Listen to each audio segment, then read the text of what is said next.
Oi, minha gente, tudo bem com vocês? Eu resolvi gravar esse vídeo aqui para deixar de recordação mesmo, falando como foi a minha história no jiu-jitsu, porque eu quero deixar isso aqui gravado, porque no meu canal do YouTube eu deixo várias memórias minhas, algumas lutas que eu tive, que eu fiz, e eu também vou gravar esse vídeo em inglês, pretendo. Eu tive alguns, digamos assim, marcos na minha história que fizeram diferença. Eu não sou uma atleta e uma pessoa que tem diversos, como posso dizer, títulos, mas a minha história no jiu-jitsu é bem singular, com certeza tem muito significado e eu quero deixar isso recordado aqui. A versão em inglês eu vou tentar gravar ainda hoje e eu espero que dê certo. Bem, eu comecei a treinar jiu-jitsu quando eu ainda era uma criança, uma pré-adolescente, vamos dizer assim. Eu tinha 12 anos de idade, se não me engano, 12, quase 13. E eu comecei a treinar porque eu não gostava muito das aulas de educação física. E começou um projeto junto com a minha escola e que você podia trocar a atividade física na escola, né, pelas aulas de jiu-jitsu nesse projeto do professor Aleandro, no interiorzinho, numa cidade muito pequena do interior do Ceará. E eu comecei a treinar, passei muitíssimo tempo treinando sem kimono, porque eu não era uma pessoa muito persistente, digamos assim, no quesito esportes, então eu começava um, aí parava. Começava outro e parava. Só que minha mãe não ia imaginar que eu iria me identificar com jiu-jitsu. Então ela não queria comprar o kimono, porque era um investimento alto, né? A gente não tinha muita condição assim para comprar um kimono logo de cara. Então ela precisou ganhar um pouco de confiança minha no esporte, para aí sim a gente investir nesse kimono. E eu lembro desse kimono até hoje, todos os detalhes, porque foi como se eu desse um primeiro passo assim muito grande, mas que eu nem tinha noção. Mas foi um momento muito especial porque as coisas eram difíceis e eu, enfim, tinha conseguido o kimono para treinar. E a partir disso, eu não lembro muito bem como foi esse começo, porque eu era bem mais jovem. Não que hoje eu seja velha, mas faz realmente muito tempo, uns 10 anos aqui atrás. E eu me lembro de outro marco muito importante que me fez abrir assim os olhos para o jiu-jitsu como esporte ou como algo para minha vida, foi quando eu tive a minha primeira competição. Foi um desastre, assim, falando de estrutura do evento. O evento era bem no interior, que uns anos depois eu voltaria para essa cidade para morar lá, por incrível que pareça. Tem muitas idas e vindas na minha história no jiu-jitsu, né? Realmente foram linhas traçadas por Deus. E nesse primeiro campeonato acabou que eu não tive luta na minha categoria, eu tive que lutar de adulta, eu sendo, acho que infanto juvenil, com uma menina que já estava treinando há bastante tempo, até, digamos assim, conhecida na cidade. E eu lutei com essa menina e eu ganhei, e isso só me motivou ainda mais a continuar treinando. E aí se deu início, né, a todo esse tempo de competição, de querer competir. Acabei sendo graduada faixa azul e o tempo começou a correr, eu treinando e participando de muitas competições, ganhei diversos rankings, quando eu era juvenil, infanto juvenil, lutando tudo que era evento que eu podia, eu sempre estava lá. E aí já, assim, depois de muito tempo lutando de faixa azul, eu comecei a lutar também nos eventos mais importantes da CBJJ. E nesses eventos grandes eu fui ainda abrindo mais assim a minha cabeça para esse meio do jiu-jitsu, que eu tinha muitas possibilidades de conhecer outros lugares, de estar ali entre as melhores do Brasil, né? E isso foi abrindo meus horizontes, mas eu nunca, assim, despertei de fato um amor pela competição. Eu gostava de treinar, eu gostava de vivenciar o jiu-jitsu, mas dizer que eu sempre fui uma pessoa competitiva e que adorava o ambiente de campeonato, acho que seria mentira dizer isso. E aí, quando chegou um pouco depois da minha faixa roxa, com pouquíssimo tempo que eu tinha pego minha faixa roxa, eu já estava terminando o ensino médio e chegou a hora da faculdade, né? Que é outro grande marco na nossa vida quando a gente vai saindo da adolescência e entrando na vida adulta. E com essa questão da universidade, eu entendi que eu queria sair dessa cidade que eu vivia, né, para outra cidade para estudar, mas eu sentia que eu precisava de outras experiências, de trilhar o meu próprio caminho, de não ter a minha mãe, o meu professor, aquelas pessoas me protegendo. Eu sentia que eu tinha mais e que eu precisava desse mais para crescer como pessoa, enfim, como atleta, como tudo. E aí eu comecei em outro projeto, só que agora, em vez de ser na escola, esse projeto que eu participava era na universidade.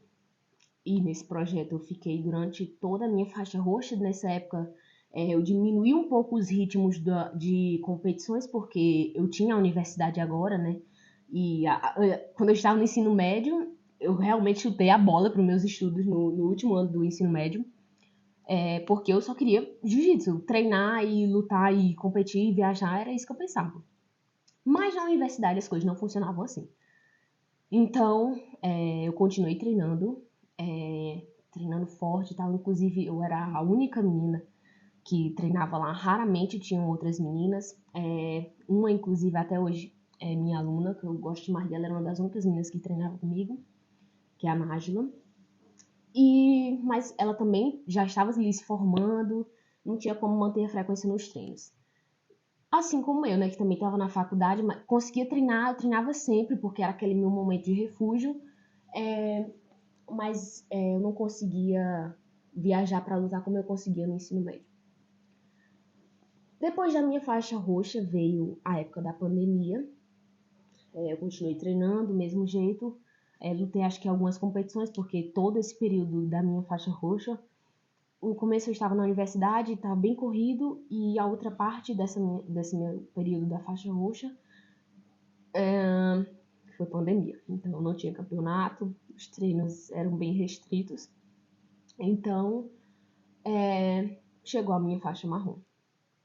Quando eu me graduei a faixa marrom, eu voltei de novo para Mossoró, que era a cidade onde eu estudava, né?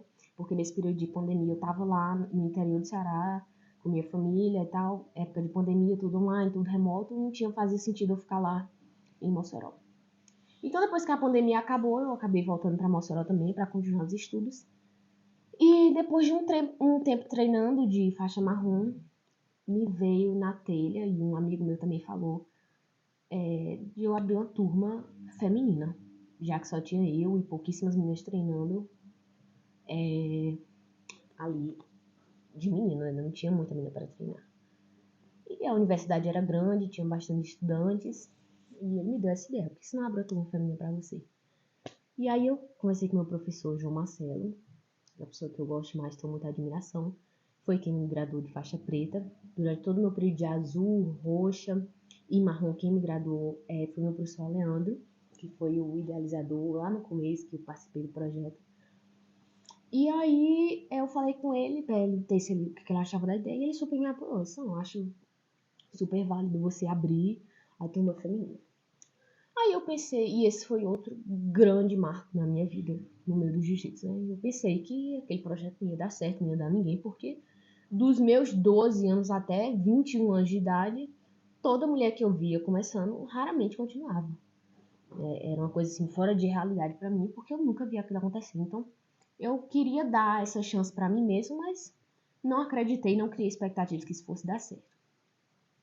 E o que aconteceu é que no primeiro dia que eu marquei esse treino feminino, apareceu 25 meninas, 30 meninas para treinar. E eu pensei, bem, se vieram, vamos continuar isso, né? Só que eu jamais imaginava que ali eu ia me encontrar. E foi ali onde tudo mudou, porque foi como se eu tivesse encontrado um propósito para mim. Eu não sei descrever em palavras o que eu sentia naquele projeto, dando aula com aquelas meninas, minha vida virou de cabeça para baixo, mudou completamente porque eu me encontrei. Foi ali, parecia que era meu destino, eu tinha nascido para aquilo.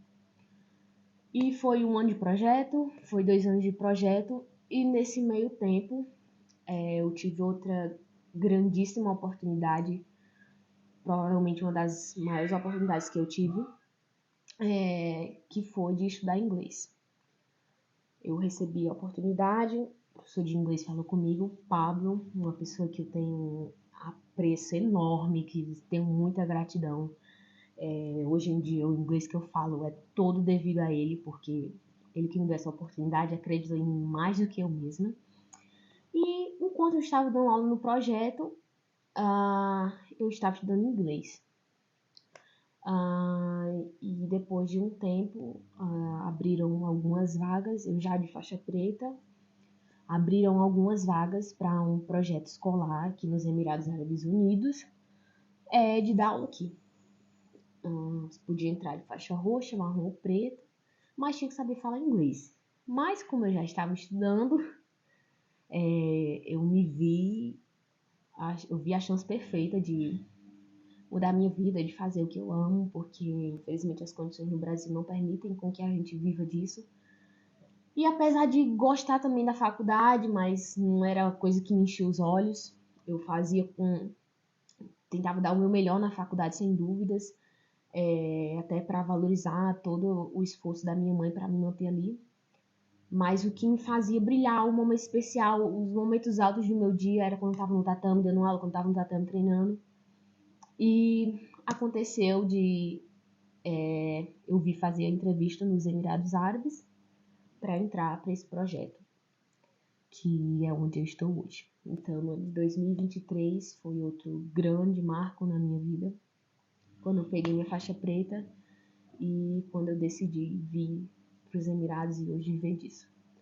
Ainda hoje eu sinto muita saudade do meu projeto, do nosso projeto, que eu sempre falo das minhas alunas, mas eu sempre digo isso para elas, que é uma realização pessoal delas. Elas foram um sonho que eu realizei. Sinto muita saudade, mas daqui eu consigo ajudar elas. Graças a Deus tem a professora Lívia lá cuidando do meu projeto na Universidade Federal Rural do Semiárido, que cuida das minhas alunas, que está lá com elas, e hoje, graças a Deus, tem outras meninas novas entrando também, e as meninas que já foram, já tiveram aula comigo também estão recebendo essas meninas hoje em dia.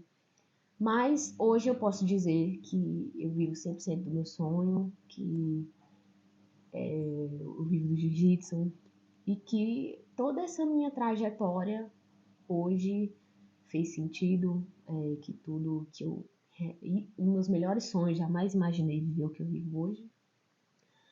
Mas o que eu consigo ver é que não precisou eu ser a melhor do mundo e ganhar muitas medalhas para me realizar dentro do esporte. Eu tive outras milhares de realizações que eu sei que nenhuma medalha iria pagar isso, nenhuma medalha mundial pagaria as sensações que eu tive no projeto, em cada faixa que eu me graduei.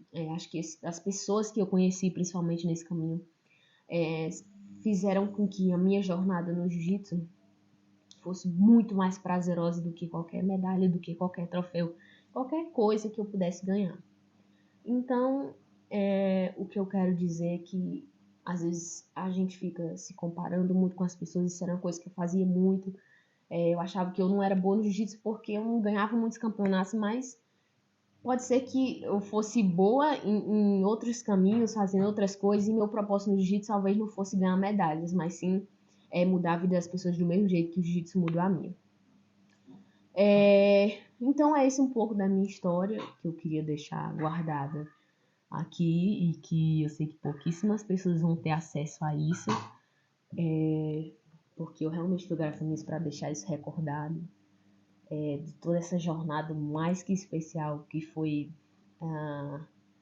viver o jiu-jitsu cada dia, meu estilo de vida, em tudo que eu estava fazendo. Meu propósito sempre foi o jiu-jitsu. E servir de reflexão, de exemplo, para que as pessoas acreditem no potencial que tem dentro delas, acreditem no seu propósito, e por mais que muitas coisas difíceis e muitas fases difíceis apareçam, muitas pessoas já acreditem de vocês. Eu acho que só você sabe o tamanho do seu sonho, só você sabe o seu potencial e ninguém vai poder tirar isso de você. O bem que você faz para as pessoas, ninguém vai tirar isso de você. E a sua história, ninguém vai apagar. Então, acreditem nisso, sejam fiéis a isso, que a vida recompensa.